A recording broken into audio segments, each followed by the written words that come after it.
हम पढ़ रहे हैं संख्या पद्धति, और संख्या पद्धति में हम सीख रहे थे गुणनखंडों पर आधारित प्रश्नों को सॉल्व करना है, जिसमें हमने पिछले 2 वीडियो में देखा कि गुणनखंडों की संख्या, सम गुणनखंडों की संख्या, विषम गुणनखंडों की संख्या और अभाज्य गुणनखंडों की संख्या कैसे निकाली जाती। दूसरे वीडियो में हमने उनका सम निकालना सीखा था, जिसको हमने 2 तरीके से देखा था। एक जीपी से किस तरीके से निकालते हैं, दूसरा उसके गुणनखंडों के आधार पर किस तरीके से निकालते हैं। आज हमारा तीसरा वीडियो, इसमें हम देखेंगे गुणनखंडों का गुणनफल निकालना। गुणनफल निकालने के लिए जो सीधा सा फॉर्मूला है, एक है कि मान लीजिए कि संख्या n है, ठीक, क्या मान लिया कि हमें n संख्या यानी कोई संख्या है जिसके हमें क्या निकालना है, गुणनखंडों का गुणनफल निकालना है, और उसके फैक्टर d है। उसके फैक्टर क्या हैं, d। यदि हम उसके फैक्टर को 2 से डिवाइड कर दें, यानी d को 2 से डिवाइड कर दें और उसकी पावर, संख्या की पावर उसको बना दें, तो ये क्या निकल आएगा, हमें गुणनखंडों का गुणनफल निकल आएगा। n यहाँ पर क्या है, n हमारी संख्या है जिसके हमें गुणनखंडों का गुणनफल निकालना है, और d उस संख्या के फैक्टर्स हैं। क्या हैं, फैक्टर्स यानी गुणनखंड हैं। ठीक, ये तो हमारा हो गया फॉर्मूला। इस फॉर्मूला को हम एक्सपेंड करके भी देखेंगे कि ये फॉर्मूला बना कैसे है, किस तरीके से ये फॉर्मूला काम करता है। आपको बताया था पिछले वीडियो में कि संख्याएं जो होती हैं वो 2 प्रकार की होती हैं। एक तो होती है नॉन परफेक्ट स्क्वायर नंबर और दूसरी होती है परफेक्ट स्क्वायर नंबर। सबसे पहले हम जो देखेंगे वो देखेंगे नॉन परफेक्ट स्क्वायर नंबर, यानी अपूर्ण वर्ग संख्या का जो गुणनखंडों का गुणनफल है कैसे निकाला जाता है। किसका, नॉन परफेक्ट स्क्वायर नंबर, यानी अपूर्ण वर्ग संख्या है, उसके गुणनखंडों का गुणनफल कैसे निकाला जाता है। हम एक एग्जाम्पल से इसकी शुरुआत करते हैं। मान लेते हैं एक संख्या है 120। सबसे पहले हम इसके सभी गुणनखंड लिख लेते हैं, सभी फैक्टर लिख लेते हैं क्या क्या होंगे। तो 120 के जो फैक्टर होंगे वो क्या होंगे, 1 होगा, 2, 3, 4, 5, 6, 8, 10, 12, 15, 20, 24, 30, 40, 60 और 120। ये सब इसके क्या आ गए, सभी 120 के गुणनखंड हैं। यदि हम इसको अभाज्य गुणनखंड की घात के रूप में लिखना चाहें 120 को, तो 120 को हम अभाज्य गुणनखंड की घात के रूप में किस तरीके से लिख सकते हैं। 120 को लिख सकते हैं 2 की घात 3 गुणा 5 की घात 1, अब पहले 3 कर लीजिए, 3 की घात 1 और 5 की घात 1। ये क्या होगा, हमारे अभाज्य गुणनखंड की घात के रूप में लग गया है। इस तरीके से भी हम गुणनखंडों की संख्या निकाल सकते थे। तो जो 120 के गुणनखंड होते, गुणनखंडों की संख्या, कितने गुणनखंड आते, जब इस तरीके अभाज्य गुणनखंड की घात के रूप में लिखे होते हैं तो घातों को हम +1 करते हैं और सभी घातों को मल्टीप्लाई कर देते हैं। तो 3 में +1 करेंगे तो कितना हो जाएगा 4, गुणा 1 में +1 करेंगे तो 2, गुणा 1 में +1 करेंगे तो 2, यानी 4 दूनी 8 दूनी 16। हमारे गुणनखंडों की जो संख्या निकलती वो क्या निकलती, 16। यदि हम यहाँ से भी गिने 1, 2, 3, 4, 5, 6, 7, 8, 9, 10, 11, 12, 13, 14, 15, 16, यहाँ से भी हमारे जो गुणनखंडों की संख्या है वो क्या होगी, 16 ही होगी। 16 कैसी है, एक सम संख्या है। कल मैंने बताया था कि यदि कोई number non perfect square number है, अपूर्ण वर्ग संख्या है, तो उसके गुणनखंडों की संख्या हमेशा सम आती है। ये तो हो, हम पहले भी पढ़ चुके हैं। अब हम पढ़ना क्या था कि हम इनका गुणनफल कैसे निकालते थे। गुणनफल कैसे निकालते, एक तो मैंने फॉर्मूला बताया। अब हम फॉर्मूला से पहले देखते हैं कि उनका गुणनफल क्या आता है। अब देखें ये सभी हमारे इसके क्या हैं, फैक्टर हैं और इन सभी का गुणनफल निकालना है, मतलब इन सभी को हम मल्टीप्लाई कर देंगे। सभी को क्या कर देंगे? मल्टीप्लाई कर देंगे। तो क्या हो जाएगा? 1 into 2 into 3 into 4 into 5 into 6 into 8 into 10 into 12 into 15 into 20 into 24 into 30 into 40 into 60 into 80। Multiply का मतलब क्या है? सभी के बीच में हम मल्टीप्लाई का सिंबल लगा देंगे। भाई गुणनफल निकालना है, मतलब सभी का क्या करना है? गुणा करना है। किसका गुणन करना है? जो भी 120 के जो भी संख्या के पूरे गुणनखंड निकले हैं उन सभी का हमें गुणा करना है। ठीक, अब हम गुणा कैसे निकाल दें? यदि हम गुणा निकालें तो यदि देखें, हम पहली संख्या ले लें और अंतिम, यानी इसका पहला फैक्टर ले लें और अंतिम फैक्टर ले लें। ठीक, तो इसका गुणनफल कितना आएगा? पहले फैक्टर और अंतिम फैक्टर का क्या आएगा? 1 गुणा 120। ठीक, फिर दूसरा फैक्टर ले लें स्टार्टिंग से और लास्ट से दूसरा फैक्टर ले लें, यानी स्टार्टिंग से हमने दूसरा गुणनखंड लिया और लास्ट से दूसरा गुणनखंड लिया। क्या आया? 2 गुणा 60। इसी तरीके से हमने क्या किया? स्टार्टिंग से तीसरा गुणनफल लिया और लास्ट से तीसरा गुणनफल लिया। क्या आया? स्टार्टिंग से तीसरा क्या था? 3 और लास्ट से तीसरा क्या था? 40। आगे स्टार्टिंग से हमने चौथा गुणनफल लिया और लास्ट से चौथा गुणनफल लिया। क्या आ गया इनका गुणनफल? स्टार्टिंग से चौथा क्या था? 4 था और लास्ट से चौथा कितना था? 30 था। फिर हमने स्टार्टिंग से पांचवा लिया और लास्ट से पांचवा ही आएगा। ठीक, लास्ट से पांचवा लिया, क्या हो जाएगा? स्टार्टिंग से पांचवा 5 था, लास्ट से पांचवा 24 था। इस तरीके से स्टार्टिंग से हमने छठवा लिया और लास्ट से छठवा लिया। क्या? स्टार्टिंग से छठवा 6, लास्ट से छठवा 20। ठीक, इस तरीके से स्टार्टिंग से हमने सातवा लिया जो 8 है और लास्ट से सातवा लिया जो कितना था? 15 था। यानी क्या आ जाएगा? 8 गुणा 15। और फिर हमारा क्या हुआ? स्टार्टिंग से सातवा और लास्ट से सातवा क्या था? 10 गुणा 12। अब क्यों लिए? इसका रीजन है कि यदि हम पहले और लास्ट के का गुणनखंड करेंगे तो 120 आएगा। स्टार्टिंग से दूसरे से और लास्ट के दूसरे से मल्टीप्लाई करेंगे तब भी 120 आएगा। 2 गुणा 60 120। इसी तरीके से स्टार्टिंग से तीसरे और लास्ट से तीसरे का गुणा करेंगे तब भी 120 आएगा। इसी तरीके से आप देखते चलिए सबका क्या आ जाएगा? 120 आ जाएगा। 6 गुणा 20 120, 8 गुणा 15 120, 10 गुणा 12 120। यानी सब कितनी बार आ गए? सब 120 हो गए। कितनी बार हो गए? 1 2 3 4 5 6 7 8 बार हो गए। 120 की घात 8। ये हमारा क्या आ गया? गुणनखंडों का गुणनफल आ गया। क्या आ गया? गुणनखंडों का गुणनफल। ये तो था हमारा पूरा तरीका, प्रोसेस थी। अब यदि हम इसी को हम फॉर्मूले से निकाल दें, फॉर्मूला क्या है? फॉर्मूला है गुणनखंडों का गुणनफल निकालने का, गुणनखंडों का गुणनफल निकालना है, यानी प्रोडक्ट ऑफ फैक्टर निकालना है। प्रोडक्ट ऑफ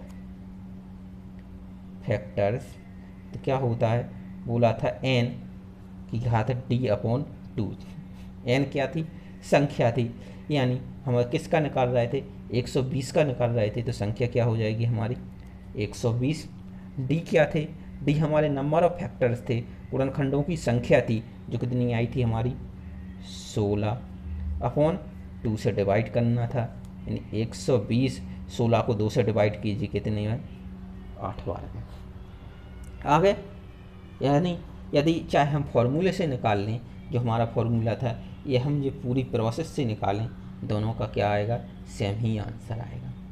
ठीक, ये था हमारा गुणनखंडों का गुणनफल निकालना। किसका? नॉन परफेक्ट स्क्वायर नंबर का। हम परफेक्ट स्क्वायर नंबर पर जाने से पहले एक चीज़ और सीख लेते हैं। यहाँ पर क्या है कि एक संख्या है जैसे 120, तो एक संख्या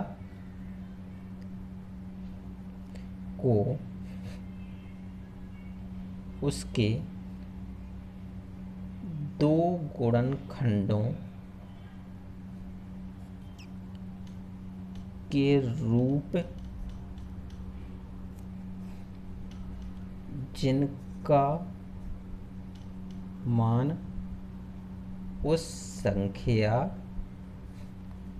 के बराबर हो के रूप में कितने तरीके, इंग्लिश में बोलेंगे वेज, से लिख सकते हैं। इसका मतलब क्या हुआ? इसका मतलब हुआ कि एक संख्या है, ठीक, यदि उसके हम दो गुणनखंड लें, कितने गुणनखंड लें?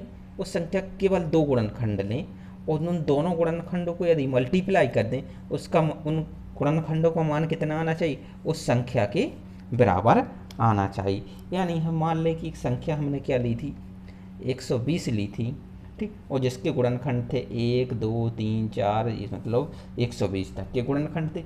यदि इनके हम दो गुणनखंड लें केवल, और उन गुणनखंडों का मान कितना होना चाहिए? उस संख्या के बराबर, यानी 120 होना चाहिए। तो ऐसे कितने गुणनखंडों के जोड़े निकलेंगे? ऐसे दो गुणनखंडों के कितने पेयर निकलेंगे?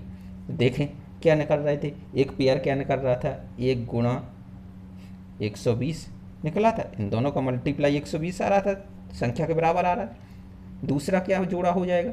2 गुणा 60, इनका भी मल्टीप्लाई 120 आ रहा था। फिर तीसरा 3 गुणा 40, फिर 4 गुणा 30।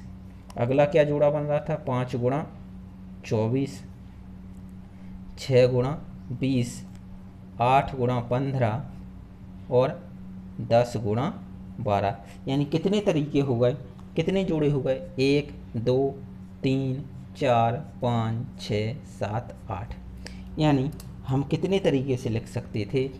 कितने पेज हो सकते थे हमारे? 8 तरीके हो सकते थे,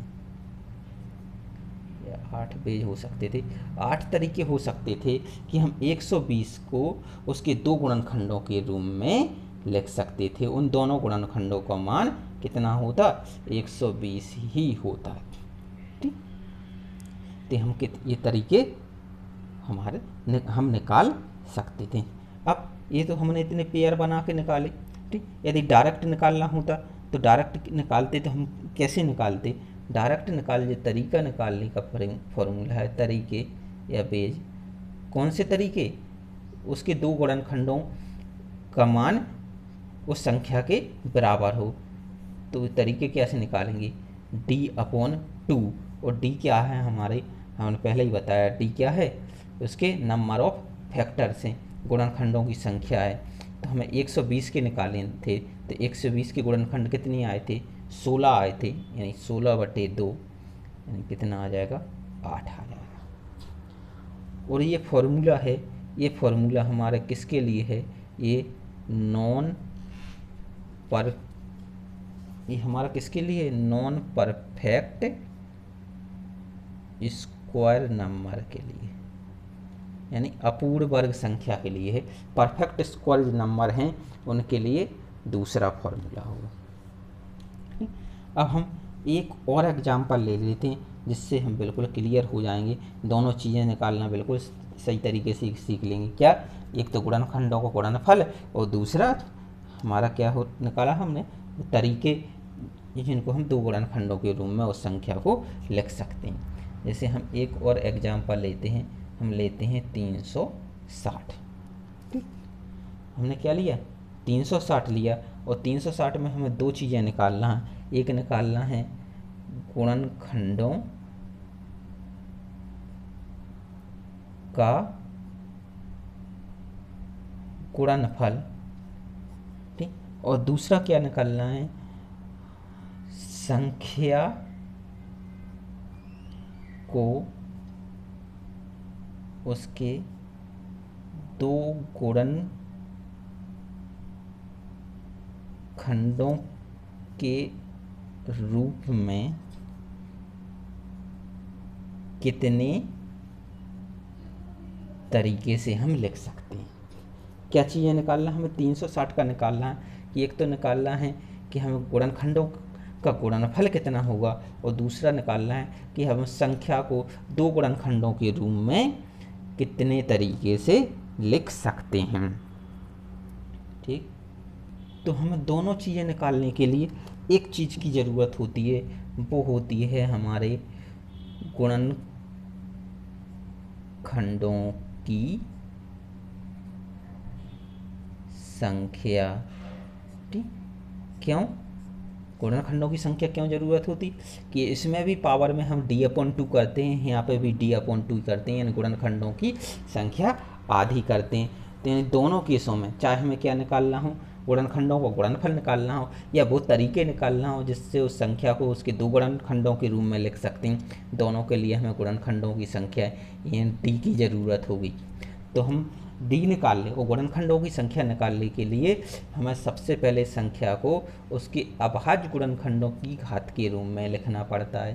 ठीक, तो हम लिख लेते हैं 360 के अभाज्य गुणनखंड निकाल लेते हैं। क्या होते हैं, 2 से डिवाइड कीजिए, 18 दूनी 36 होता है, फिर 2 से कीजिए, फिर 9 दूनी 18 होता है, फिर 2 से कीजिए 45 दूनी 90 होता है। अब 2 से नहीं हो रहा तो 3 से कीजिए, 15 तिये 45 होता है, फिर 3 से कीजिए 5 बचेगा, और 5 से करेंगे तो कुछ नहीं बचेगा, 1 बचेगा। ठीक, यानी जो 360 के अभाज्य गुणनखंडों की घात के रूप में लिखें तो 2 की घात कितनी हो जाएगी, 2 कितनी बार है, 3 बार है, तो 2 की घात 3 गुणा 3 कितनी बार है, 2 बार, तो 3 की घात 2 गुणा 5 कितनी बार है, 1 बार, तो 5 की घात 1।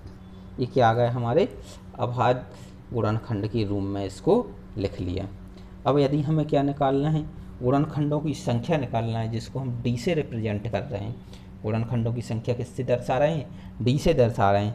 तो कैसे निकालते हैं, घात को 1 बढ़ा देते हैं, तो 2 3 है घात, 3 को 1 बढ़ाएंगे 4, यहाँ 2 को 1 बढ़ाएंगे तो कितनी हो जाएगी 3 गुणा 5 की घात 1 है, और 1 में 1 जोड़ेंगे तो 2 हो जाएगा, यानी कितने निकलेंगे 4 तिये 12 दूनी 24।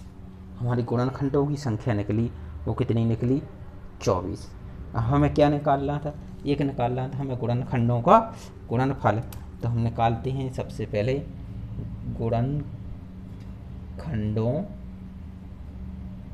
का गुणनफल। गुणनखंडों का गुणनफल क्या होता है, गुणनखंडों के गुणनफल का फॉर्मूला होता है n की पावर d/2। n क्या होता है, n हमारी संख्या होती है, जो संख्या कितनी है 360 है। d क्या होता है, नंबर ऑफ फैक्टर्स, गुणनखंडों की संख्या होती है, गुणनखंडों की संख्या कितनी है 24, और इसको हम किससे 2 से डिवाइड कर देते हैं, यानी 360 की घात 12। 360 की घात कितनी आई 12, ये हमारा आ गया गुणनखंडों का गुणनफल। अब निकालते हैं हम वो तरीके जितने तरीके से हम उसको इसके दो गुणनखंडों के रूप में लिख सकते हैं। तो हमें तरीके निकालना है, वेज निकालना है। तो क्या होता है वेज निकालने का फॉर्मूला, वेज निकालने का फॉर्मूला होता है d/2, यानी गुणनखंडों की संख्या बटे 2। गुणनखंडों की संख्या हमारी कितनी है 24 है, गुणनखंडों की संख्या कितनी है 24 है, उसको 2 से भाग दे दीजिए यानी 12। तो 12 ऐसे तरीके होंगे जिनसे उस संख्या को उसके दो गुणनखंडों के रूप में हम लिख सकते हैं। यदि आप पूरे एक्सपेंड करके गुणनखंडों को इस तरीके से लिख के सॉल्व करना चाहें तो कर सकते हैं। आंसर आपका गुणनखंड का गुणनफल का 360 की घात 12 और तरीके आपके 12 ही निकलेंगे। हालांकि मैं जब नॉन परफेक्ट स्क्वायर नंबर को सॉल्व करवाऊंगा तब उसमें फिर से आपको बताऊंगा किस तरीके से करना, पूरे प्रोसेस में से करना। आगे बढ़ते हैं और आप देखते हैं प्रोडक्ट ऑफ फैक्टर्स किसका, एक परफेक्ट स्क्वायर नंबर का हम पूर्ण वर्ग संख्या का गुणनखंडों का गुणनफल कैसे निकालते हैं वो देखते हैं। अब हम एक पूर्ण वर्ग संख्या ले लेते हैं। मान लीजिए कि परफेक्ट स्क्वायर है 81। इसको हमने कैसे कह दिया परफेक्ट स्क्वायर है? बिल्कुल, ये किसका स्क्वायर है? 9 का स्क्वायर होता है, यानी हम कह सकते हैं कि 81 एक परफेक्ट स्क्वायर नंबर है। यदि हम 81 के फैक्टर निकालें, किसके निकालें? 81 के फैक्टर निकालें तो क्या निकलेंगे? 1, 3, 9, 27 और 81। ठीक, क्या निकलेंगे? 1, 3, 9, 27, 81। या कहें हम इसको अभाज्य गुणनखंड की घात के रूप में लिखना चाहें 81 को, तो क्या लिखेंगे? 3 से काट दीजिए, 27 तिये 81 होता है, फिर 3 से काट दीजिए, 9 तिये 27 होता है, 3 से काट दीजिए, 3 बच जाएगा। 1, 2, 3, 4, यानी 3 की घात कितनी हो जाएगी? 4 हो जाएगी। तो हम 81 को यदि अभाज्य गुणनखंड की घात में लिखेंगे तो 3 की घात 4 हो जाएगी। और यदि यहाँ से हम गुणनखंडों की संख्या निकालते हैं, गुणनखंडों की संख्या, तो गुणनखंडों की संख्या को हम क्या कर देते? +1 कर देते। 4 + 1 5 हो जाएगा, और कोई है नहीं तो मल्टीप्लाई करने के लिए कुछ है नहीं। अब मैं बार बार इस तरीके से क्यों निकलवा रहा हूँ? क्योंकि ये आपको आदत में आ जाए। इस तरीके से भी बता सकता था 1, 2, 3, 4, 5 ही फैक्टर आए थे तो 5 ही रहते, लेकिन मैंने इस तरीके से इसलिए बताया क्योंकि आपको ये चीज़ आदत में आ जाए, भूलें ना आप। अब हमें निकालना क्या था? इनके गुणनखंडों का गुणनफल निकालना था। हमें निकालना था गुणनखंडों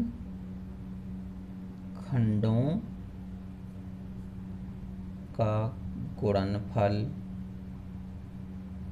तो आप निकाल लीजिए, फर्स्ट और लास्ट फैक्टर का मल्टीप्लाई कीजिए तो 1 × 81 गुणा सेकंड और सेकंड लास्ट का कीजिए 3 × 27, बचा क्या?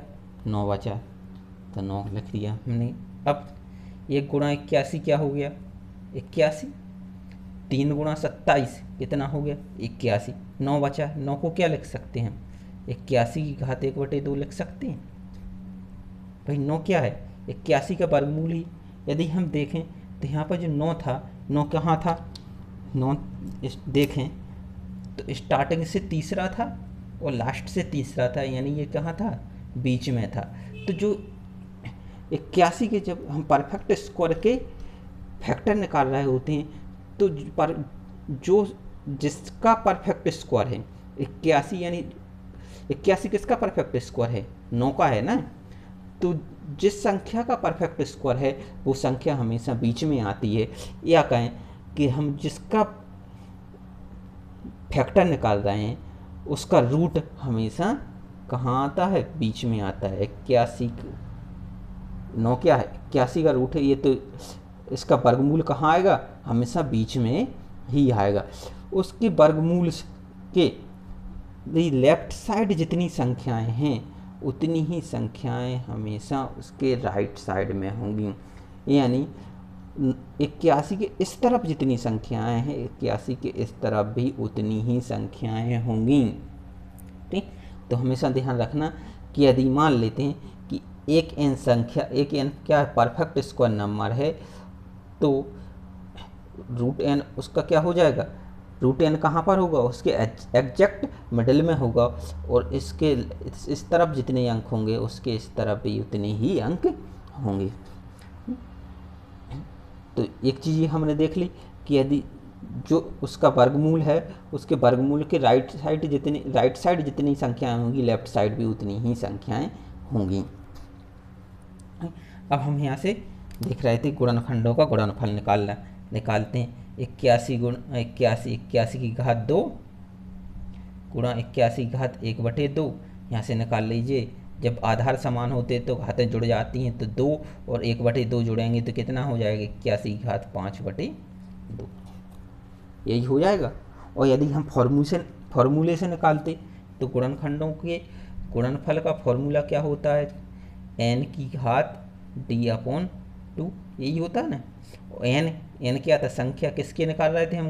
गुणनफल 81 के। d क्या होता है? गुणनखंडों की संख्या, और गुणनखंडों की संख्या कितनी आई थी हमारी 5, यानी 5/2। आप यहाँ से देख लें, यहाँ से देख लें, आंसर आपका एक ही आएगा। या फिर हम इसको इस तरीके से लिख सकते, 81 किसका, 9 का स्क्वायर 81 होता है, 5/2, 2 से 2 कट जाएगा कि 2 गुणा में है, 2 भाग में है, 2 से 2 कट गया, 9⁵5। तो ये भी हमारा आंसर हो सकता है। ये तो हमने निकाल लिए क्या, गुणनखंडों का गुणनफल निकाल लिए। अब हम वो तरीके निकालते हैं जिससे उसके दो गुणनखंडों के रूप में व्यक्त कर सकते हैं। क्या कर सकते हैं, एक संख्या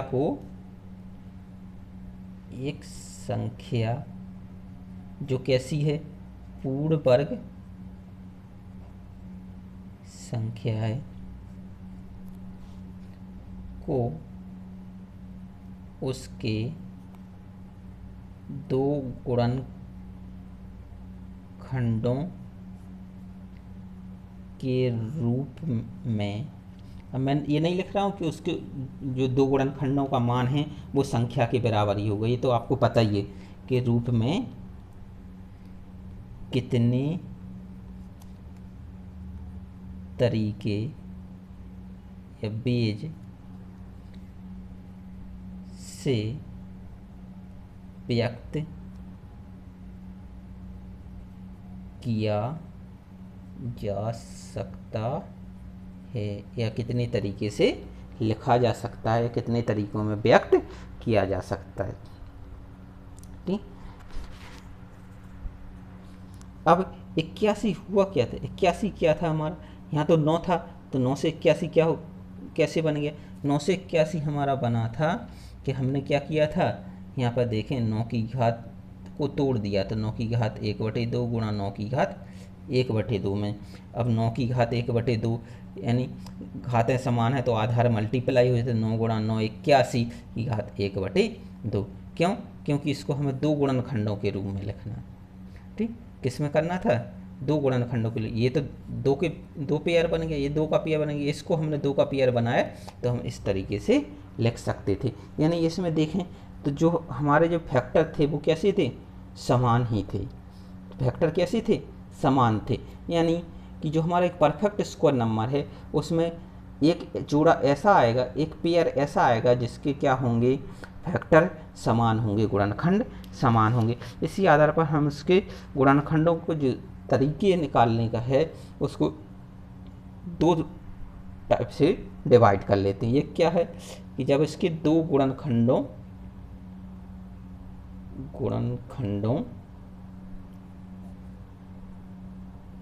के रूप में तरीके निकालने के, कितने तरीके से निकाल सकते हैं, तब हमारा जो फॉर्मूला होता है वो होता है D+1/2। यानी D कितना है, नंबर ऑफ फैक्टर्स, गुणनखंडों की संख्या 5, तो 5 + 1/2 यानी 3। तो हम क्या कितने तरीके से निकाल सकते, कितने तरीके बनेंगे, 3 पेज बनेंगे जिसमें उसके दो गुणनखंडों के रूप में लिख सकते हैं। हमने देखा था 1, 2 और 3। ठीक, लिख लिया था। अब जो हमारा दूसरा है कि यदि वो पूछ ले कि ये गुणनखंड क्या होना चाहिए, समान नहीं होना चाहिए, भिन्न होना चाहिए, दो भिन्न गुणनखंडों के रूप में, दो भिन्न गुणनखंडों के रूप में यदि हम लिखें। अब यहाँ पर क्या था, एक सेम गुणनखंड था, अब यहाँ पर बोल रहा है भिन्न, या बोले अलग अलग होना चाहिए, अलग अलग यानी डिफरेंट, या बोले डिस्टिंक्ट। तो कितने तरीके हो सकते हैं, तब तरीके होंगे, तो एक तरीका ये कम हो जाएगा, यानी 2 तरीके होंगे। तो फॉर्मूला क्या है, D-1/2। D कितना है, 5-1/2, यानी क्या हो जाएगा, 5-1 यानी 4/2, 4/2 यानी 2 वेज हो जाएंगे, 2 तरीके हो जाएंगे। दो तरीके से हम उसको दो भिन्न भिन्न गुणनखंडों के रूप में लिख सकते हैं। नहीं? ये हो गया हमारा, दोनों चीज़ें हमने देख ली, एक तो गुणनखंडों का गुणनफल और दूसरा उसको कितने तरीके से लिख सकते हैं। अब हम एक एग्जाम्पल और लेंगे इसी पर आधारित, तो हमारे गुणनखंडों के गुणनफल पर टोटल 4 एग्जाम्पल हो जाएंगे। मुझे उम्मीद है कि कम से कम 4 एग्जाम्पल में तो आपको समझ में आ जाना चाहिए। अब हम ले लेते हैं एक और एग्जाम्पल। एक परफेक्ट स्क्वायर लिया हमने 144। परफेक्ट स्क्वायर है किसका है? 12 का। ठीक, तो इसके हम सबसे पहले क्या लिख लेते हैं, इसके सभी हम फैक्टर्स लिख लेते हैं। क्या होंगे? तो 1 2 3 4 5 6 8 9 12 16 18 24 36 48 72 144। ये सब इसके क्या हो जाएंगे? गुणनखंड हो जाएंगे, फैक्टर हो जाएंगे। आपको फैक्टर पता ही गुणनखंड क्या है। गुणनखंड वो संख्याएं होती हैं जो दी गई संख्या को पूरा पूरा विभक्त करती हैं। ये सब संख्याएं 144 को टोटल डिवाइड करेंगी, कंप्लीटली डिविजिबल हैं। ठीक, अब हम देखें इसके बीच की संख्या क्या होगी। बीच की संख्या यानी 144 का वर्ग, 144 का वर्गमूल कितना होता है? 144 का वर्गमूल होता है 12, या कहें हम 144। इसको इस तरीके से लिख सकते हैं, यानी इसके 144 के वर्गमूल के लेफ्ट साइड में जितनी संख्याएं होनी चाहिए उतनी ही राइट साइड में होंगी। ठीक, तो इस लेफ्ट साइड में कितनी? 1 2 3 4 5 6 7 8। तो राइट में भी कितनी होनी चाहिए? तो 8 ही होनी चाहिए। 1 2 3 4 5 6 7, यानी हमने कोई संख्या छोड़ दी है। क्या छोड़ दी है? 16 18 24 36 3 4 5 6 7 8 1 2 3 4 5 6 7 को छोड़ दिया है। एक मिनट देखता हूँ।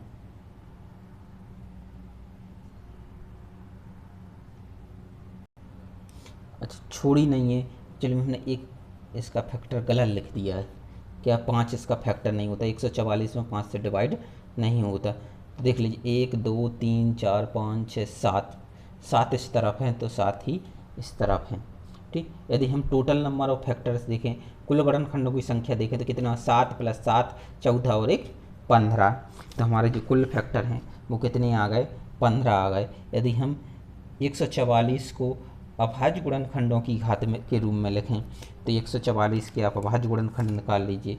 144 के जब हम अभाज्य गुणनखंड निकालेंगे तो 2 सत्ते 14, 2 दूनी 4, 72 गए हो गया। 2 से डिवाइड किया, 2 तिया 6, 2 छक 12, फिर 2 से किया 18 दूनी 36, फिर 2 से जा रहा था 9 दूनी 18, फिर 3 से जा रहा है 3 तिरका 9 3। अब तो नहीं जा रहा।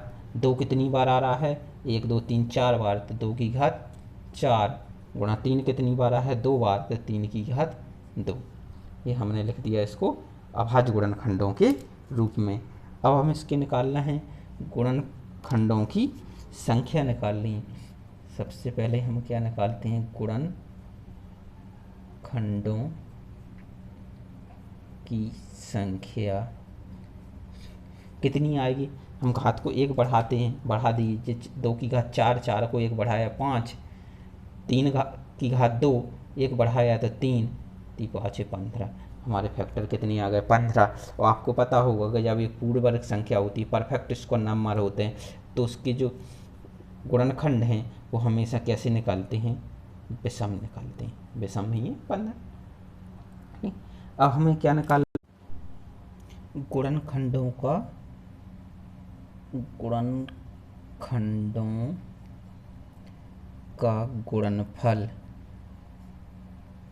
अब हमें क्या निकालना है?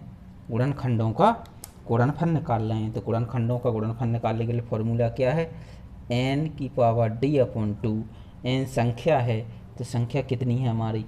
144 और इसकी घात d/2, यानी d कितना है? 15/2।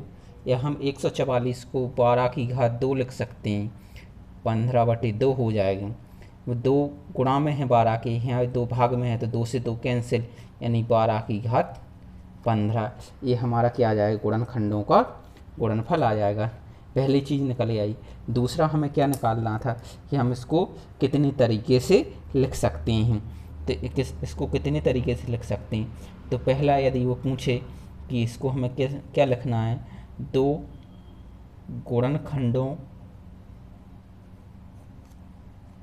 के रूप में, यदि हमें किसके रूप में लिखना है, 2 गुणनखंडों के रूप में लिखना है, तो हम क्या करेंगे, 2 गुणनखंडों के रूप में लिखने का क्या फॉर्मूला था, d-1/2। d कितना है, सॉरी 2 गुणनखंडों के रूप में प्लस का फॉर्मूला है, तो 15 + 1/2 यानी 16/2, यानी हम 8 तरीके से, ये 8 पेज हैं जिससे हम लिख सकते हैं, 8 तरीके से लिख सकते हैं। दूसरा क्या होता है, यदि वो बोलता है कि हमें क्या करना है, 2 भिन्न या डिस्टिंक्ट डिफरेंट गुणनखंडों के रूप में लिखना है, 2 भिन्न गुणनखंडों के रूप में होना चाहिए, तो हम कितने तरीके से लिख सकते हैं, तब हमारा फॉर्मूला होता है d-1/2, यानी d 15 - 1/2, 15 - 1 14, 14/2 यानी 7। तो हम 7 तरीके से उस संख्या को उसके 2 गुणनखंडों के रूप में लिख सकते हैं। उन दोनों गुणनखंडों का मान जो होगा हमारा वो कितना होगा, 144 होगा, क्योंकि हम 144 की ही बात कर रहे हैं। तो अब हम देख लिया कि जो परफेक्ट स्क्वायर है उसके गुणनखंडों की संख्या और 2 गुणनखंडों के रूप में उस संख्या को लिखना है तो कितने तरीके से लिख सकते हैं, निकालना सीख लिया है। हमने 2 एग्जाम्पल परफेक्ट स्क्वायर के लिए, 2 नॉन परफेक्ट स्क्वायर नंबर के लिए, टोटल हमारे 4 एग्जाम्पल हो गए। आपको 4 एग्जाम्पल से आपको समझ में आ जाना चाहिए। उसके अलावा अब हम कुछ क्वेश्चन कर लेते हैं, कुछ प्रश्न करेंगे जिनके आधार पर जो कुछ बचा हुआ है गुणनखंडों में वो हम सॉल्व करके देखते हैं। हमारा पहला प्रश्न है कि एक पूर्ण संख्या n है तथा n 1 और √n के बीच में n के 16 गुणनफल हैं, गुणनखंड हैं, 16 गुणनखंड हों तो n के कुल गुणनखंडों की संख्या क्या होगी। क्या बोल रहा है, n एक पूर्ण वर्ग संख्या है, जब परफेक्ट स्क्वायर है पूर्ण वर्ग संख्या है तो क्या होता है, इसका एक वैल्यू होगी जो होगी इसके वर्गमूल, यानी वर्गमूल होगा तो n का वर्गमूल √n हो जाएगा। ठीक, अब इसके लेफ्ट साइड में भी उतनी संख्या होंगी, राइट में भी उतनी संख्या होंगी। क्यों होंगी, क्योंकि n क्या है, एक पूर्ण वर्ग संख्या है। अब बोल रहा है 1 और √n के बीच में कितनी संख्याएं हैं, 16 गुणनखंड हैं। 1 और √n यानी 1 है और इसके दोनों के बीच में 16, दोनों के बीच में 16। ठीक, यानी जो अंतिम गुणनखंड होगा, अंतिम क्या होगा, अंतिम गुणनखंड तो वही संख्या ही होती है ना। हमने देखा था 144 का अंतिम गुणनखंड कितना था, 144 था। 81 का अंतिम गुणनखंड क्या था, 81 था। 360 का अंतिम गुणनखंड क्या था, 360 ही था, 360 ही था। ठीक, तो इसका अंतिम गुणनखंड कितना होगा, n ही होगा। और √n और n के बीच में भी कितनी संख्या हों, 16 संख्या हों। क्यों, हमने पहले ही बताया था कि √n के यदि लेफ्ट साइड में जितनी संख्याएं होंगी राइट साइड में भी उतनी संख्या होंगी। 1 और √n के बीच में 16 थी तो रूट और n के बीच में भी 16 होंगी। अब टोटल संख्या कितनी हुई, 1 और 16 17 और 1 18, 18 और 16 कितने होते हैं, 34 और 1 35। जो कुल गुणनखंड होंगे वो कितने होंगे, कुल जो गुणनखंड होंगे वो कितने होंगे, हमारे 35 होंगे। यही हमें निकालना था। उसने क्या पूछा था, कुल गुणनखंडों की संख्या कितनी होगी, तो कुल गुणनखंडों की संख्या क्या होगी, 35 होगी। अब थोड़ा एक पॉइंट हम समझ लेते हैं। कोई एक अभाज्य संख्या है, हमने क्या लिया, कोई अभाज्य संख्या है और उस अभाज्य संख्या का वर्ग हो रहा है, मान लीजिए अभाज्य संख्या क्या है, p है, एक कोई प्राइम नंबर है,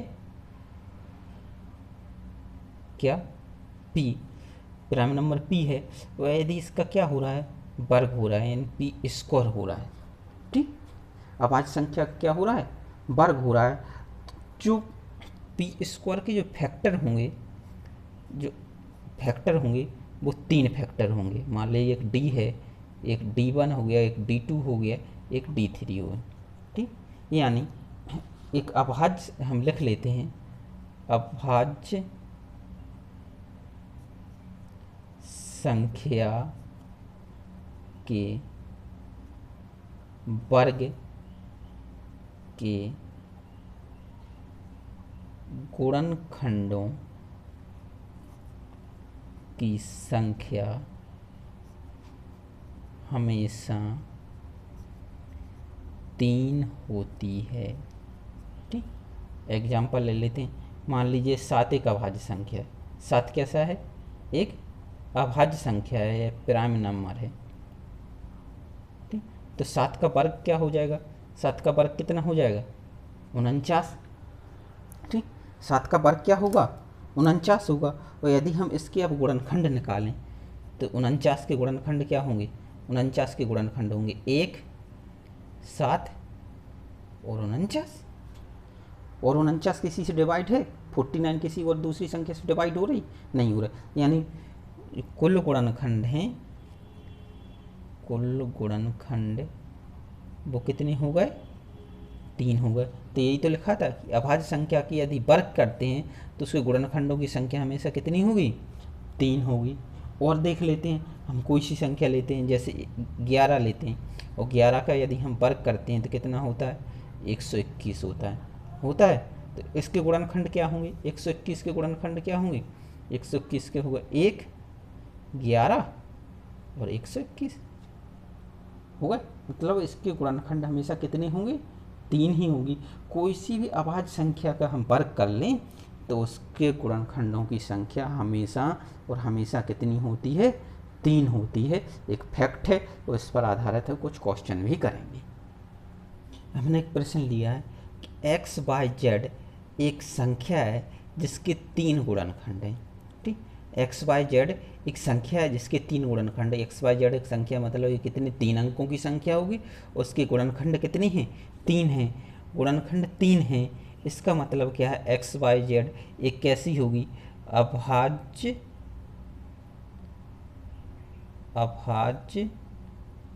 संख्या का वर्ग होगी। एक्स वाई जेड क्या होगी, एक अभाज्य संख्या का वर्ग होगी। तो एक्स वाई जेड के कुल कितने गुणनखंड होंगे। यदि उस संख्या को एक्स वाई जेड जो संख्या है तो उसी को एक बार और रिपीट कर दिया जाए तो उसके कुल कितने गुणनखंड होंगे।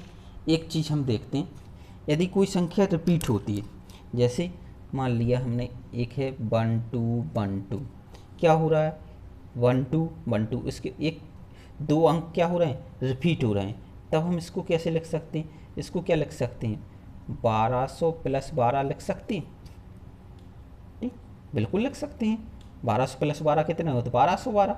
यदि इसमें से हम 12 कॉमन ले लें तो यहाँ से क्या बचेगा, 100 प्लस यहाँ से कितना बचेगा 1, यानी 1212। तो जो थी हमने इसको किस रूप में लिख दिया, 12 ब्रैकेट में 101, यानी 12 गुणा 101 के रूप में लिख दिया।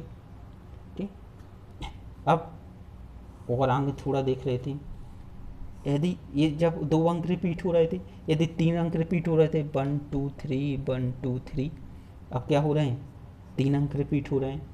तब इसको क्या लिख सकते हैं कि हम इसको 1 2 3 000 + 1 2 3 इस तरीके से लिख सकते हैं, बिल्कुल लिख सकते हैं। जोड़ के देख लीजिए, आपको इतनी ही मिलेगी। अब यदि इसमें से हम 123 कॉमन ले लें तो क्या बचेगा, यहाँ 1000 + 1, यानी 123 गुणा 1001 बचा। तो यहाँ से क्या हुआ, एक पैटर्न निकला। क्या पैटर्न निकला, जब 2 अंक रिपीट हो रहे होते हैं तो उसमें 1 तो दोनों साइड होगा, स्टार्टिंग में होगा और लास्ट में होगा। लेकिन जब अंक 2 रिपीट हो रहे हैं तो अंक में से एक माइनस कर दीजिए, जितने अंक रिपीट हो रहा है उसमें से उतने माइनस कर दीजिए और उतने जीरो लगा दीजिए। क्या कर दें, उतने। कितने अंक रिपीट हो रहे थे, 2 अंक हो रहे थे, 2 में से एक माइनस किया, एक बचा तो हमने उसके बीच में एक जीरो लगा दी। किसके बीच में, एक और एक। पहला अंक क्या होगा, एक होगा, लास्ट का अंक एक होगा, उसमें फिर जो अंक रिपीट हो रहा है उसमें से एक माइनस कर दीजिए, उतने जीरो। यहाँ पे क्या होगा, हमने 12 रिपीट हो रहा था, इसमें 2 अंक थे, 12 को बाहर ले लिया। ओके, रिपीट कितने हो रहे थे, 2 अंक हो रहे थे, 2 में से एक घटाया तो एक जीरो लगा देंगे, तो कितना हो जाएगा 101। ठीक, यहाँ क्या हो रहा था, 3 अंक रिपीट हो रहा था, जो रिपीट हो रहे थे उनको हमने बाहर ले लिया। ठीक, अब क्या हो रहा, अंक कितने रिपीट हो रहे थे, 3, 3 में से हमने एक माइनस कर दिया, 2, यानी हम जीरो कितने लगाएंगे बीच में, 2 जीरो लगाएंगे, तो हमने 2 जीरो लगा लिए। अब यदि क्या हो रहा था, 1 2 3 4 सॉरी 1 2 3 4 इस तरीके से होता है, तो क्या करते हैं हम 1 2 3 4 बाहर ले लेते, एक कितने जीरो लगाते, 1 2 3 4, एक कम जीरो लगाते, यानी 1 2 3 जीरो लगाते। इस तरीके से ये पैटर्न बन जाता। अब इतना सब मैंने क्यों समझा, यहाँ पे भी वही पैटर्न बन रहा है।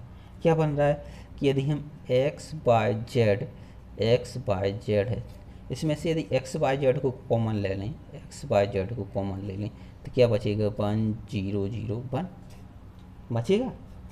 अब बोल रहा है x बाय जेड इंटू, अब इसके को हम क्या कर लें, अभाज्य गुणनखंड के रूप में लिखें, तो 1001 क्या होता है, 7 गुणा 11 गुणा 13। ठीक, ये मैं पहले बता चुका हूँ वीडियो में।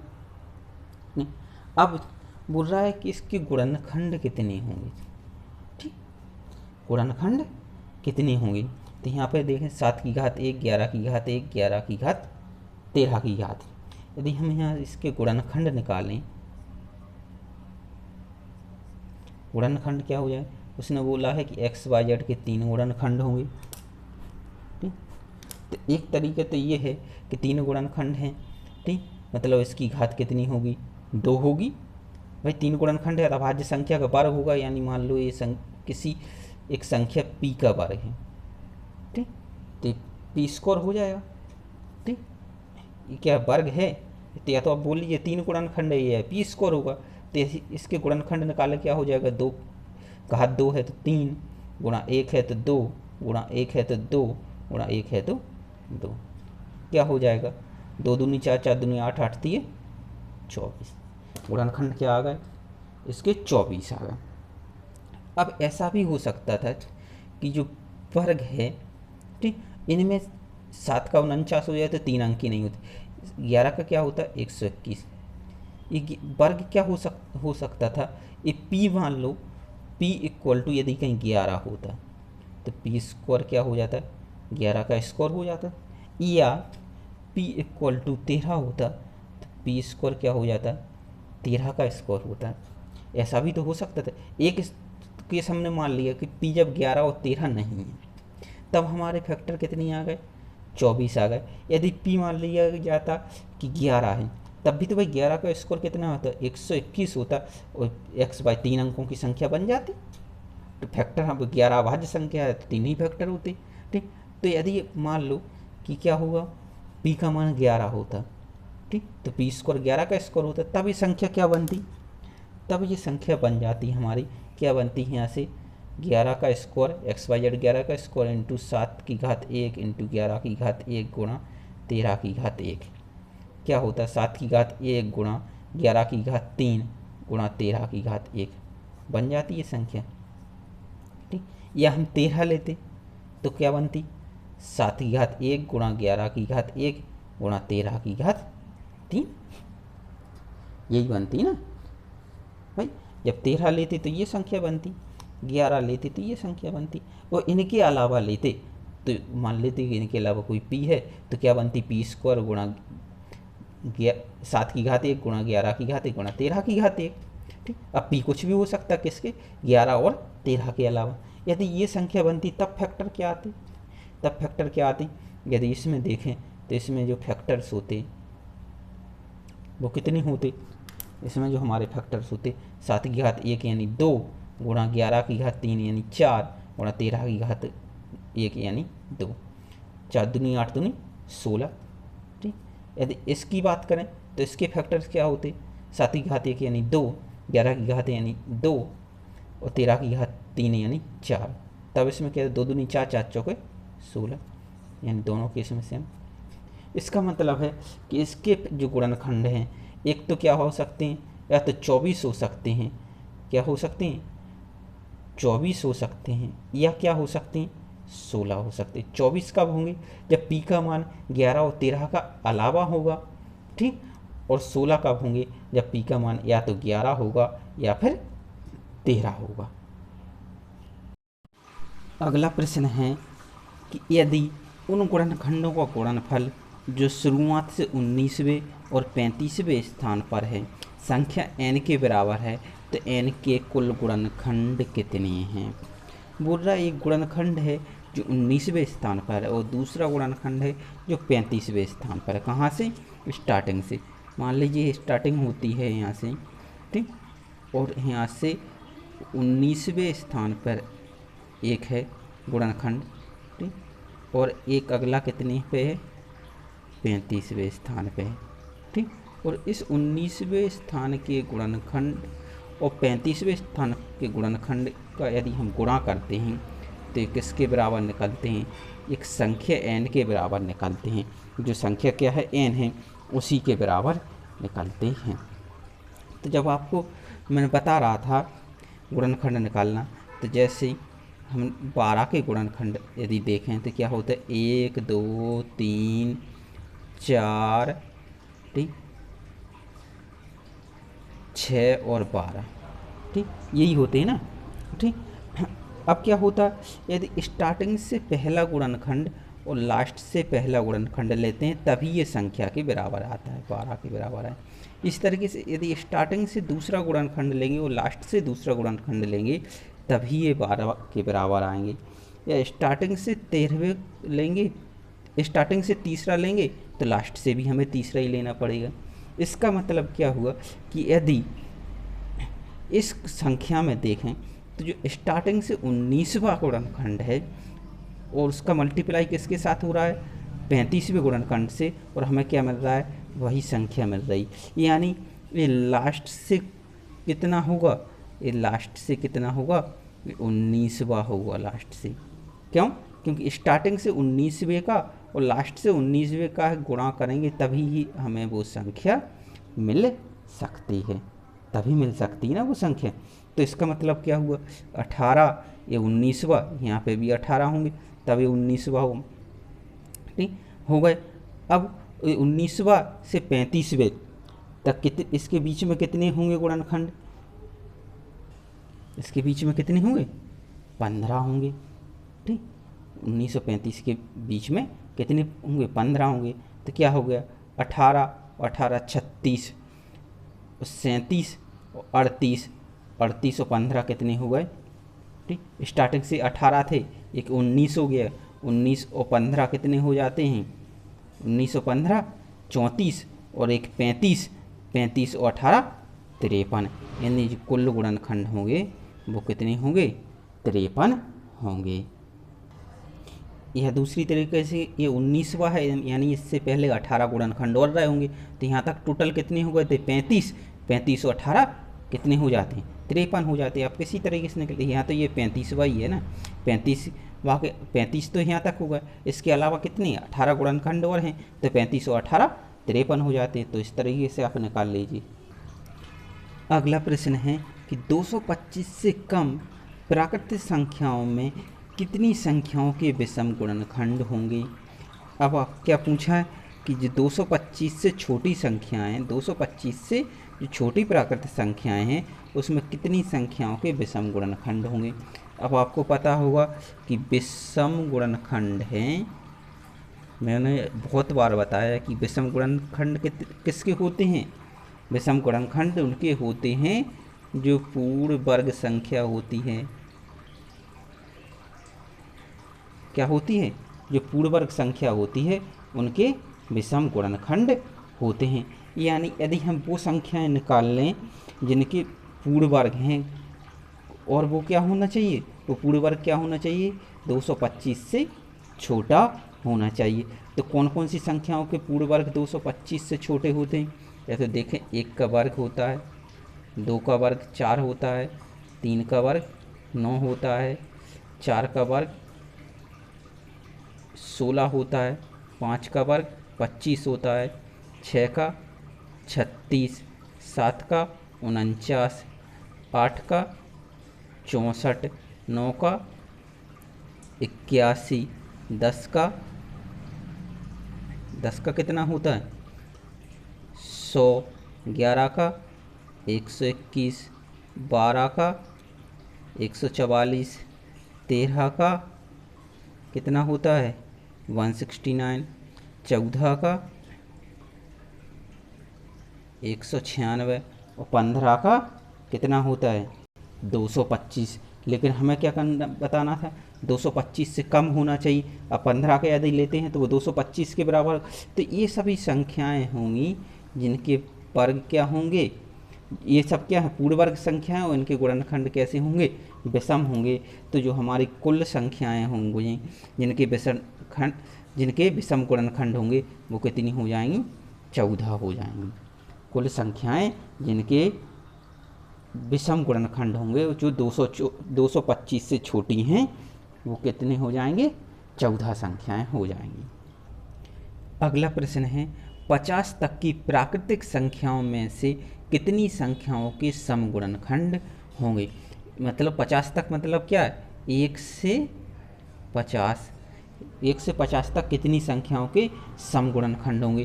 तो समगुणनखंड किसके होते हैं, समगुणनखंड होते हैं नॉन परफेक्ट स्क्वायर नंबर।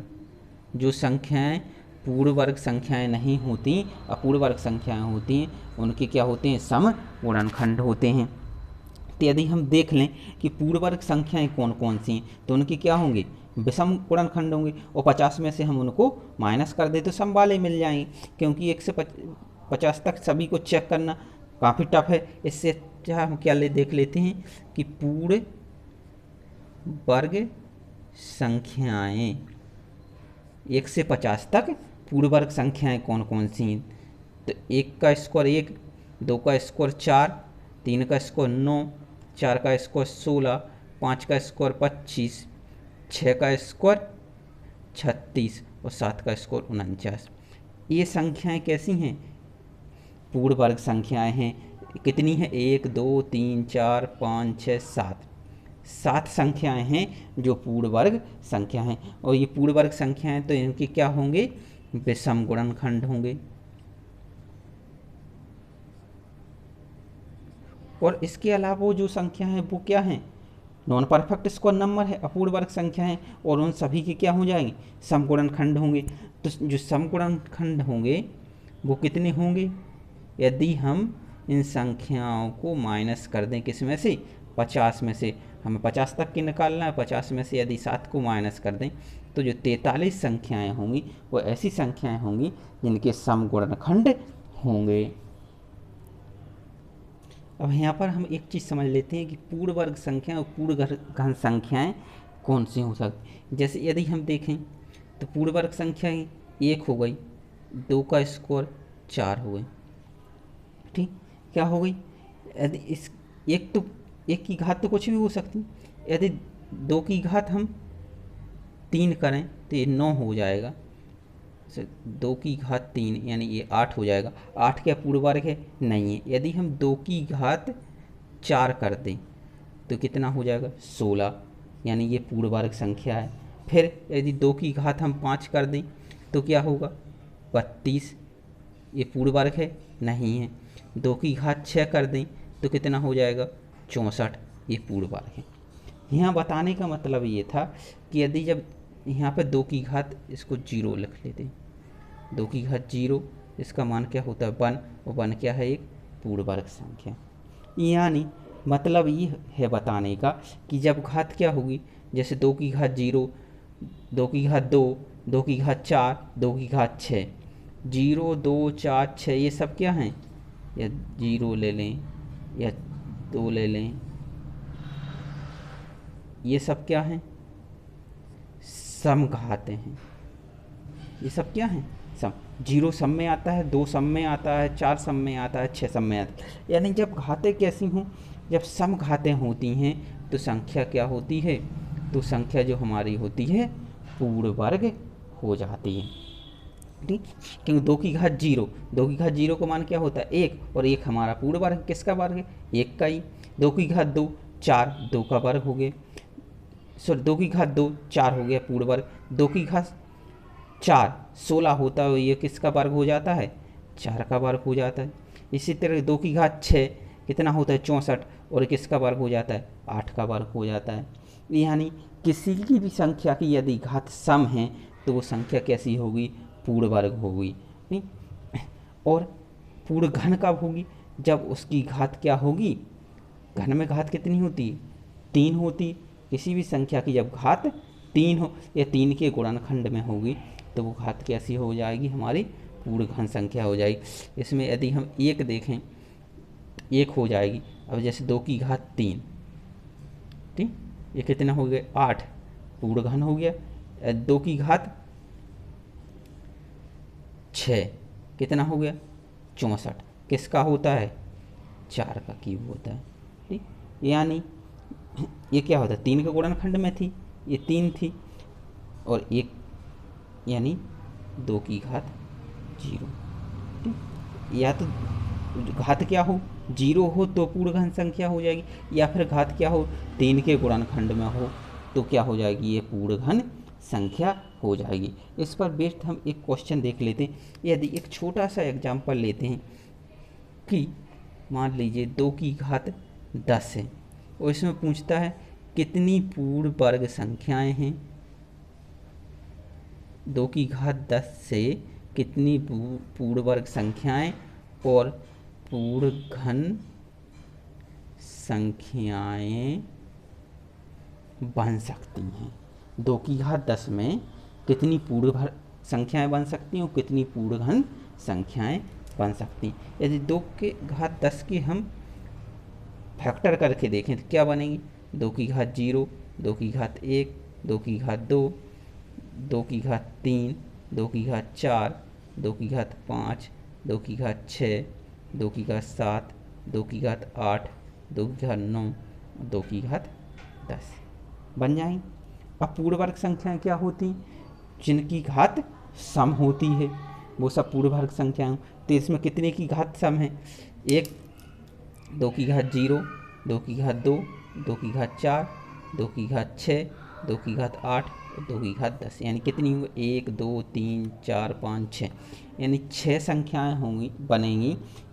6 पूर्ण वर्ग संख्याएं बन जाएंगी। अब पूर्ण घन संख्याएं कितनी बनेंगी? जिनकी घात क्या हो? या तो 0 हो या फिर 3 के गुणनखंड में हो। एक तो 0, 1 हो गया, 2 हो गया, 3 हो गया, 4 हो गया। यानी पूर्ण घन संख्याएं कितनी बन जाएंगी? 4 बन जाएंगी। ठीक, कितनी बन जाएंगी? 4 बन जाएंगी। एक तो ये हो गया। दूसरा, यदि हमें निकालना है कि पूर्ण घन संख्याएं कितनी हैं, तो पूर्ण घन संख्याएं निकालने का तरीका ये है कि घात में क्या कर दीजिए? 2 का भाग दे दीजिए और जो भी आए उसमें +1 कर दीजिए। ठीक, घात में 2 का भाग दे दीजिए और जो भी आए उसमें +1 कर दीजिए। +1 क्योंकि जब घात 10 होती तो यहाँ से 1, 2, 3, 4, 5, 6, 7, 8, 9, 10 यहाँ तक आ गई। लेकिन 2 की घात 0 को तो हमने इसमें देखा ही नहीं। तो 2 की घात 0 भी क्या होती है? पूर्ण वर्ग संख्या होती है, तो इसलिए हमने उसको +1 किए। यदि हमें जब घन निकालना है तो घात में हम किसका भाग दे देंगे? घात में 3 का भाग दे देंगे और 1 जोड़ देंगे। क्यों? क्योंकि 2 की घात 0 होती है तो वो 1 जुड़ जाएगी। इस तरीके से हम पूर्ण वर्ग संख्या और पूर्ण घन संख्याएं निकाल लेंगे। अगला प्रश्न है, यदि n = 2 की घात 9 गुणा 3 की घात 7 गुणा 5 की घात 4 गुणा 7 की घात 3 है, तब n कितने वर्ग वाली संख्याओं से विभाज्य है? पूर्ण वर्ग वाली संख्याएं कितनी बनेगी वो हमें निकालना है। पूर्ण वर्ग संख्याएं, इसमें पूर्ण वर्ग संख्याएं कितनी बची? 2 की घात 9 में कितनी बजेंगी।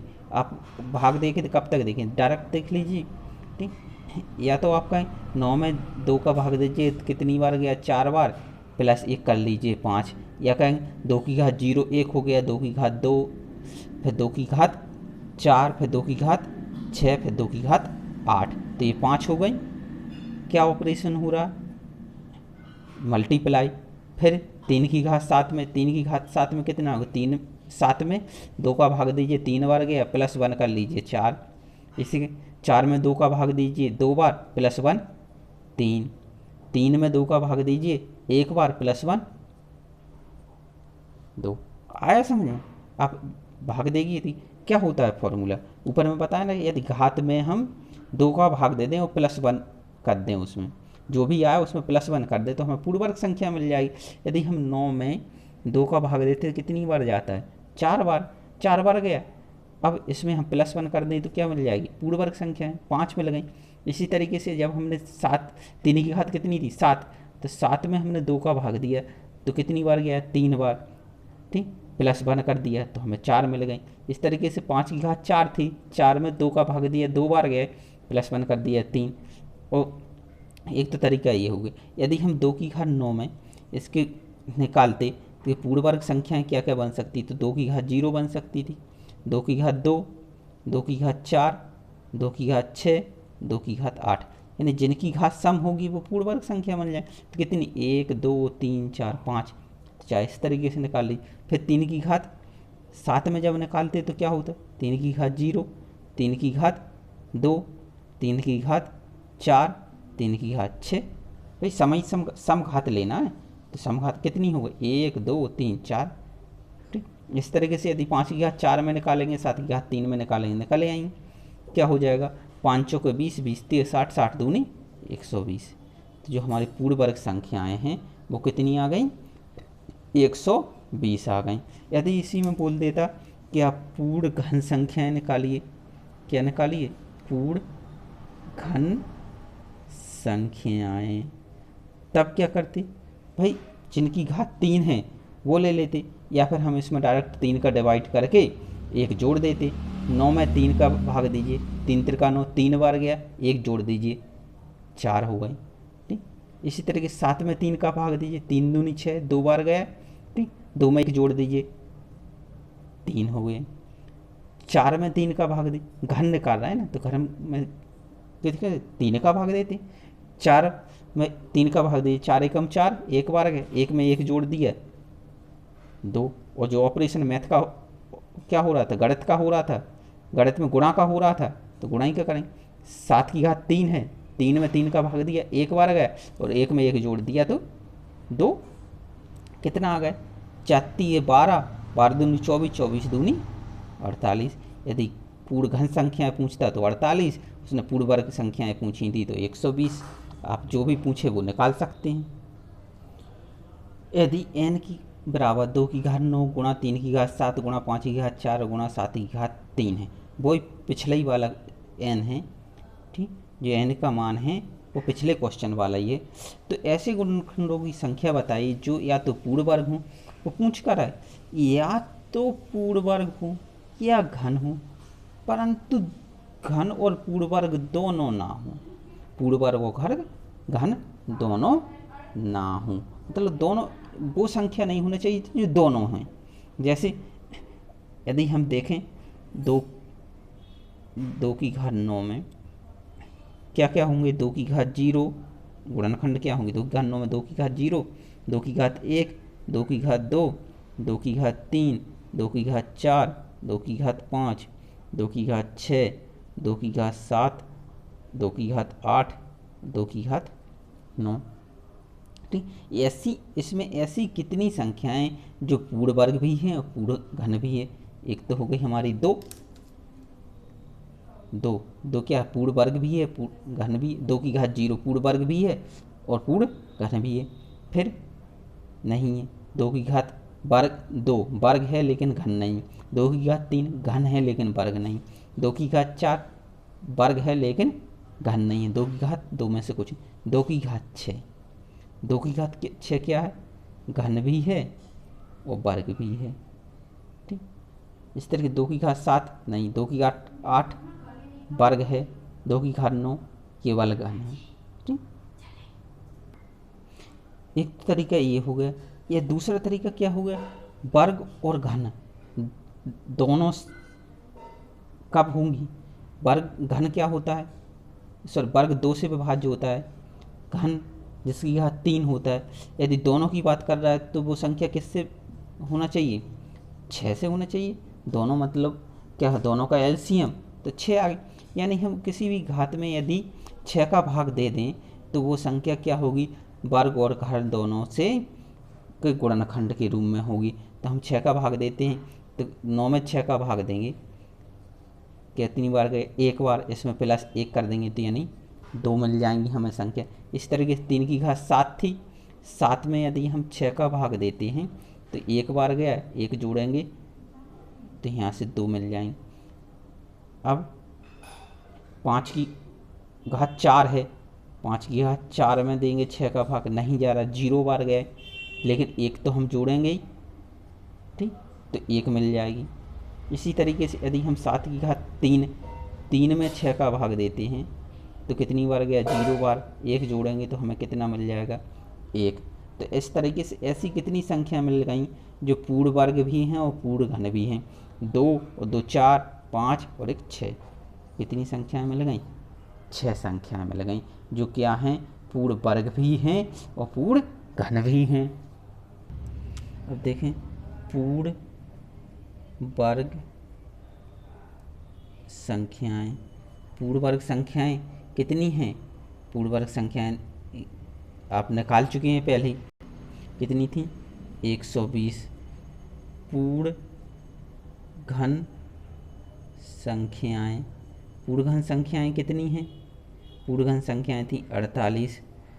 और ऐसी संख्याएं जो पूर्ण घन भी हैं एवं पूर्ण वर्ग भी हैं, वो कितनी आ गई, वो आ गई 6। अब वो बोल रहा है कि पूर्ण वर्ग होना चाहिए, पूर्ण घन होना चाहिए, लेकिन क्या नहीं होना चाहिए, दोनों नहीं होना चाहिए, पूर्ण वर्ग और पूर्ण घन नहीं होना चाहिए। अब देखते हैं क्या होगा। मान लीजिए कि ये संख्याएं हैं जो क्या हैं, पूर्ण वर्ग हैं, ठीक, और ये संख्याएं हैं जो पूर्ण घन हैं, ठीक, और बीच में ऐसी संख्याएं हैं कुछ जो क्या हैं, घन भी हैं और वर्ग भी हैं, ठीक है। वेन डायग्राम आपने पढ़ा होगा ना कि बीच में जो संख्याएं हैं वो कैसी हैं, घन भी हैं और वर्ग हैं। ऐसी संख्याएं कितनी हैं, ऐसी संख्याएं 6 हैं, ठीक, 6 संख्याएं ऐसी हैं जो पूर्ण वर्ग हैं और पूर्ण घन भी हैं। अब पूर्ण वर्ग वाली संख्याएं कितनी थी, 140, 120 थी। अब इसमें से 6 संख्याएं ऐसी थीं जो घन भी थीं, यानी केवल वर्ग वाली संख्याएं कितनी बची, 114। भाई 114 प्लस 6 120 हो गए। अब केवल जो घन हैं वो संख्याएं कितनी बचेंगी, 48 संख्याएं थीं, उसमें से कुछ संख्याएं वर्ग भी थीं, कितनी थीं, जो 6 थीं। अब केवल घन वाली क्या बचेंगी, तो बचेंगी 42 और 6 48 हो गए, ठीक। और पूछा क्या है कि, पूछा ये है कि वो संख्याएं घन और वर्ग नहीं होना चाहिए, क्या होना चाहिए, या तो केवल वर्ग होना चाहिए और केवल घन होना चाहिए। तो इन दोनों को हम जोड़ देंगे, कितनी आएंगी, 114 में 114 में 42 जोड़ दीजिए, कितना आ जाएगा, 156 आ जाएंगे। यानी जो हमारा आंसर होगा 156 होगा। कुछ लोग क्या कर रहे हैं, 120 और 48 को जोड़ देंगे, उसमें से 6 माइनस कर देंगे और ऑप्शन मैच हो जाएगा, बोल देंगे बिल्कुल सही करके है, हमारा ऑप्शन मैच हो रहा है, लेकिन वो आंसर गलत हो जाएगा। सही आंसर क्या है, 156 है। अगला प्रश्न है 2 की घात 7 गुणा 3 की घात 5 गुणा 5 की घात 3 को 100 से विभाजित करने पर गुणनखंडों की संख्या क्या होगी।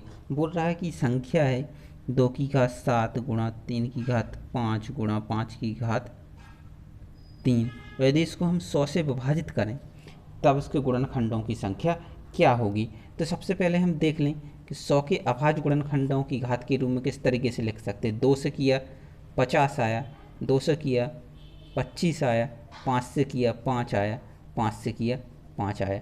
ये यानी कि हम 100 हैं तो ऊपर तो 200 की घात 7 गुणा 2 की घात 7 गुणा 3 की घात 5 गुणा 5 की घात 3 है, और नीचे क्या आ गए 100 को क्या लग सकते 2 की घात 2 गुणा 5 की घात 2 लिख सकते हैं। अब इस तरीके से लिख लिया तो हम डिवाइड कर लेंगे, डिवाइड करेंगे तो क्या बचेगा 2 की घात, जब भाग में होती हैं तो घातें घट जाती हैं, 7 में से 2 घटाएंगे तो 5 बचेंगे। 3 तो कुछ डिवाइड में है नहीं तो 3 की घात 5 ही रहेगी, गुणा 5 की घात 5 है, उसमें से 5 की घात 2 यानी घात 3 में से 2 घटाएंगे कितनी बचेगी 5 की घात 1 बचेगी। अब उसने पूछा क्या है, पूछा है गुणनखंडों की संख्या। तब गुणनखंडों की संख्या तो निकाल ही सकते हो। गुणनखंडों की संख्या कैसे निकालते हैं, घात को 1 बढ़ा के मल्टीप्लाई कर देते हैं। घात कितनी है 5, 5 को 1 बढ़ाएंगे 6, 5 1 बढ़ाएंगे 6, 1 है 1 बढ़ाएंगे 2, चिकनक 36, 36 दूनी 72। तो हमारी जो गुणनखंडों की संख्या कितनी आ जाएगी 72 आ जाएगी। यदि पूछता, इसी को हम और बढ़ा लेते, इसी को पूछ लेते यदि सम गुणनखंडों की संख्या कितनी है, क्या पूछ लेता सम गुणनखंडों की संख्या कितनी। तो सम गुणनखंड में क्या करते हैं 2 की घात जितनी है हम उतनी ही लेते हैं, ठीक 2 की घात जितनी है उतनी लेते हैं, तो यानी 2 की घात हम कितनी लेंगे 5 है तो 5 ही लेंगे। उसके बाद 1 बढ़ाएंगे, 5 में 1 बढ़ाएंगे 6, 1 में 1 बढ़ाएंगे 2, कितना हो जाएगा 5 छक्का 30, 30 दूनी 60। सम गुणनखंडों की संख्या कितनी आ गई 60 आ गई। यदि हम विषम गुणनखंडों की इसी में पूछ ले, विषम गुणनखंडों की संख्या कितनी है, विषम गुणनखंडों